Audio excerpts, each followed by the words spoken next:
আত্মহারা। আগত সকল দর্শনার্থীদেরকে জানাই সুচক্রদণ্ডী শ্রী শ্রী শিব মন্দির ও পল্লীমঙ্গল সমিতির পক্ষ থেকে সবাইকে শারদীয় শুভেচ্ছা ও অভিনন্দন। এবারের বিশেষ আকর্ষণ থিম নারী জাগরণ, মৃৎশিল্পী বাবু নয়ন দাস, থিম পরিচালনায় মৃৎশিল্পী বাবু অভিদাস, মঞ্চসজ্জায় বাবু চিরঞ্জিত সেন, আলোকসজ্জায় পটিয়া লাইটিং, অডিও কম্পোজিশনে দেবরাজ দেবু। একটি বিশেষ অনুরোধ, থিম চলাকালীন সময়ে অনুগ্রহ করে কেউ মোবাইলে ফ্ল্যাশ লাইট জ্বালাবেন না। ধন্যবাদ।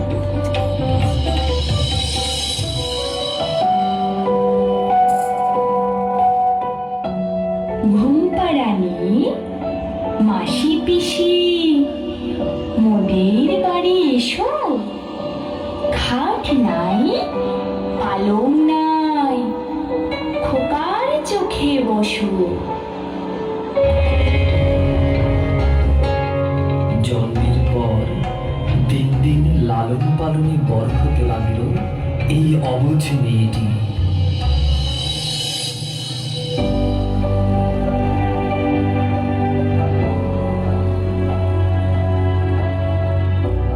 উফ, সারাদিন শুধু কাজ আর কাজ।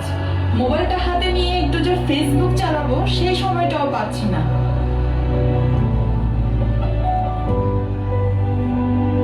মা মা আমাকে একটু মোবাইলটা দাও। দাঁড়া, তোর বাবা আজকে অফিস থেকে আসুক, আসলে বলবো এ মাসের বেতনটা পেলে তোকে যেন একটা মোবাইল কিনে দেয়। এখন যা, পড়তে বস।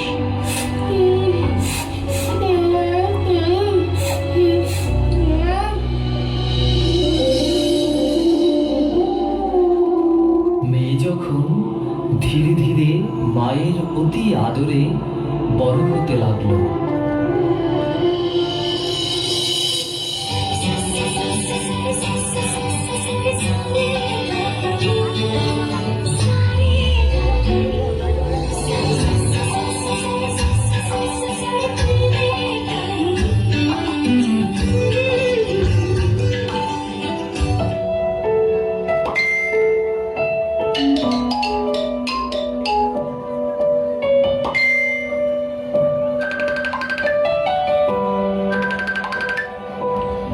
জ্যোষ্ঠী, জ্যোষ্ঠী, তুই কোথায়? মা, আমি এখানে। সারাদিন ঘরে বসে মোবাইল নিয়ে থাকলে হবে? একটু ঘরের কাজকর্ম তো করতে পারিস। যাও যাও, পারবো না কাজ করতে। আসলে ভুলটা আমিই করেছিলাম, তোকে ছোটবেলা থেকে মোবাইলটা হাতে দেওয়া আমার মোটেও ঠিক হয়নি। হ্যাঁ, সারাদিন ঘ্যান ঘ্যানানি আর ভালো লাগে না। যাই একটু মার্কেটে গিয়ে ঘুরে আসি।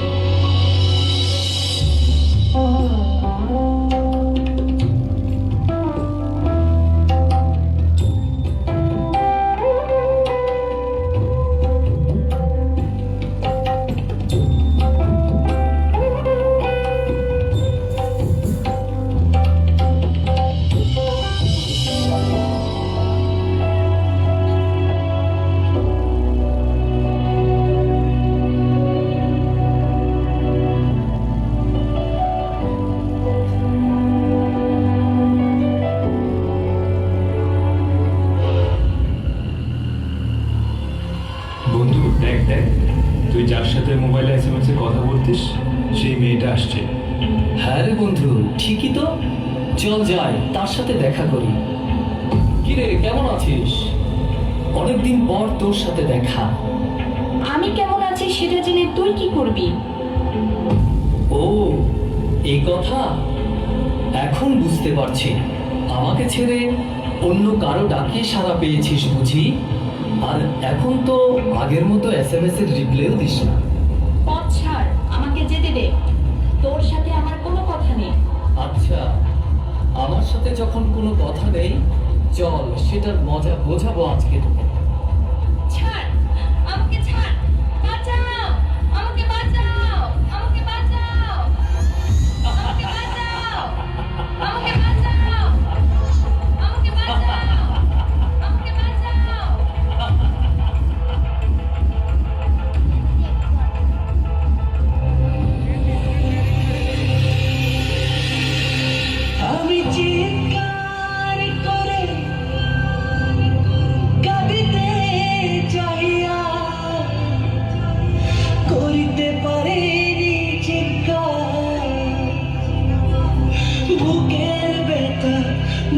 চাপায়ে নিজেকে দিয়েছি ভিক্ষা। কতটুকু অশ্রু গড়ালে হৃদয় জলে সিদ্ধ, কত প্রদীপ শিখা জ্বালালে জীবন আলোয় দীপ্ত।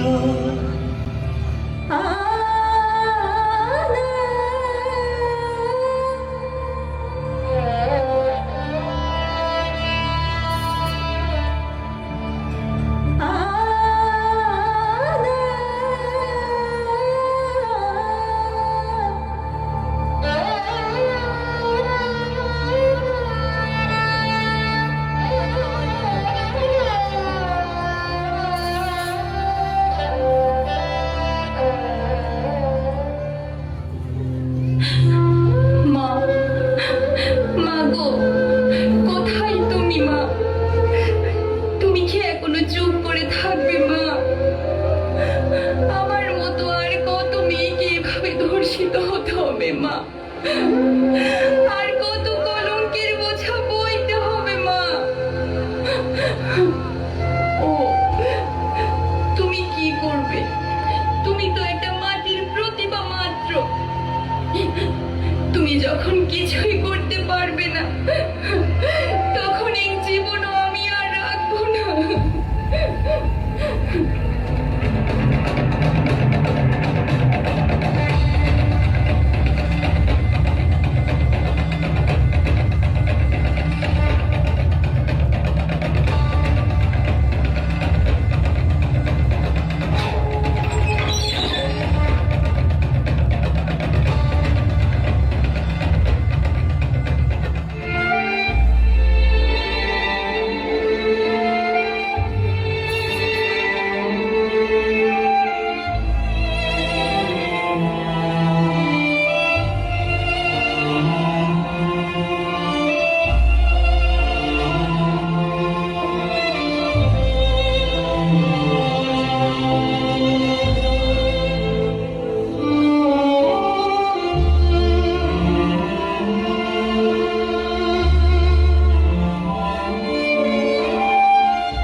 হে দেবী, তুমি তো সাধারণ সুন্দরী নও। স্বয়ং মহিষাসুর তোমার এই মোহিনী রূপের প্রতি তীব্র আকর্ষণ অনুভব করছে। নিকটে এসো, আরো নিকটে, তোমাকে ভালো করে নিরীক্ষণ করি। ওরে মূর্খ, দুর্মতি, এই বিশ্ব ব্রহ্মাণ্ডের ধারণ করছি আমি। তুই নিজের সেই ধাত্রীরূপী মাতাকে কামনা করিস। আমার প্রতি এই আকর্ষণ ক্ষণকালের মধ্যে আতঙ্কে রূপান্তরিত হয়। কি বললে দেবী? আতঙ্ক? আমার স্বর্গ মর্ত পাতালের একচ্ছত্র অধিপতি অসুরাজ মহিষাসুরে? তোমাকে যত দেখছি আমার বাসনা তত তীব্র হচ্ছে। আর দেরি কেন? আমার অঙ্কুশায়িনী হও, তোমাকে রাজ ঐশ্বর্য দেব, জগতের সমস্ত সুখ তোমার পায়ের কাছে এনে দেব। সোনার পালঙ্কে তুমি শুধু আমার বক্ষ বিলাসিনী হবে। আর বিলম্ব করো না। একে বিনাশকালে বুদ্ধিনাশ, নাকি প্রাণ ত্যাগের পূর্বক্ষণে আতঙ্কের প্রলাপ? ওরে দুরাচারী, তোর অন্তিম ক্ষণ আসন্ন। যে মোহিনী রূপের সঙ্গলাভের এত কামনা তোর, সেই রূপের তেজেই তুই ভস্ম হয়ে যাবি। অদৃশ্য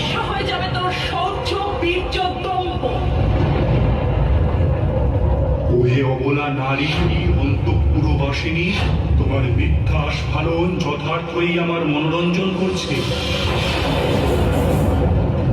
শেষবারের মতো বলছি, বলো কিসের বিনিময়ে তুমি আমার প্রণয় হবে? বলো কিসের বিনিময়? নারী শক্তির প্রতি এত তাচ্ছিল্য